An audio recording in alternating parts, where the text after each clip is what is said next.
Mabilisang shoutout ko lang dito sa kaka-order sa atin ng Pure Honey dito sa boss. Kaka-accept ko lang ng order mo, no? Shoutout dito kay Boss Wycar, yan ang pangalan niya. In-accept ko na yung order mo. Boss, paparating na yung JNT Rider, no? May order siya, hindi ito order niya. Ano lang to, borloloy lang to para sa video, no?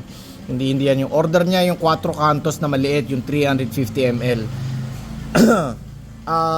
Boss Wycar, taga ano to taga Pasig, taga Rosario, Pasig. Boss, subukan kong mabilisang gawin ngayon yung order mo, i-asikasuin ko. Kaso nga lang kasi papunta na dito ngayon yung JNT Rider, yung contact natin.